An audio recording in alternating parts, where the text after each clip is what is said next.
16 साल की लड़की की शादी की कहानी गांव के छोटे से कोने में, जहां मिट्टी की खुशबू और खेतों की हरियाली चारों ओर फैली थी, वहीं रहती थी गुड़िया। महज 16 साल की थी, पर सपनों से उसकी दुनिया भरी हुई थी। उसे पढ़ना बहुत पसंद था और उसकी चाहत थी कि वह एक दिन टीचर बने। मगर उसकी माँ और पिता के लिए लड़कियों का ज्यादा पढ़ना जरूरी नहीं था। उनके लिए जरूरी था लड़की की जल्दी शादी कर देना। शादी की बात एक दिन उसके पिता के दोस्त घर आए और बातों बातों में गुड़िया के लिए एक लड़के का रिश्ता ले आए। लड़का 22 साल का था, पढ़ाई छोड़कर शहर में काम करता था। माँ बाप को यह रिश्ता पसंद आ गया और बिना गुड़िया से पूछे उन्होंने शादी पक्की कर दी। जब गुड़िया को यह पता चला तो उसकी आंखें भर आईं। माँ, मैं अभी शादी नहीं करना चाहती, मुझे पढ़ना है, उसने धीमे से कहा। लड़कियां पढ़ लिख कर क्या करेंगी? शादी के बाद तो घर ही संभालना है। जितनी जल्दी शादी होगी उतना अच्छा, माँ ने प्यार से समझाने की कोशिश की।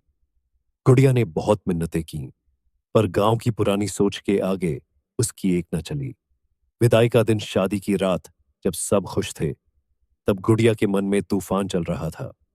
वह घर छोड़कर जाने को तैयार नहीं थी। जब बारात आई तो ढोल नगाड़ों की आवाज के बीच उसकी सिसकियों को कोई नहीं सुन पाया। लाल जोड़े में सजी गुड़िया की आंखों में आंसू थे और सपने कहीं पीछे छूट गए थे। नई दुनिया में पहला कदम ससुराल जाकर उसने अपने नए जीवन को अपनाने की कोशिश की। उसका पति रवि एक अच्छा इंसान था, लेकिन गुड़िया अभी भी अंदर से टूटी हुई थी। धीरे धीरे उसने अपने मन की बात रवि से कहनी शुरू की। मैं आगे पढ़ना चाहती हूं, उसने झिझकते हुए कहा।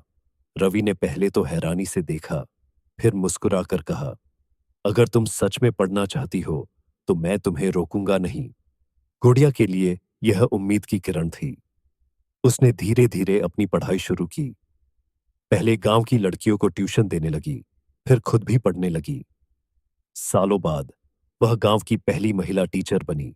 एक ऐसी टीचर जो खुद किसी और लड़की की जिंदगी अंधेरे में जाने से बचा सके। सीख गुड़िया की कहानी सिर्फ उसकी नहीं थी, बल्कि उन हजारों लड़कियों की थी जो बचपन में शादी के बोझ तले अपने सपनों को खो देती हैं। लेकिन हिम्मत, समर्थन और सही सोच से कोई भी लड़की अपनी जिंदगी को संवार सकती है। बचपन खेल-कूद और पढ़ाई का समय होता है, शादी का नहीं। हेलो दोस्तों, अगर आप सभी को आज की स्टोरी पसंद आई हो तो प्लीज़ चैनल को लाइक करें, शेयर करें और सब्सक्राइब करें।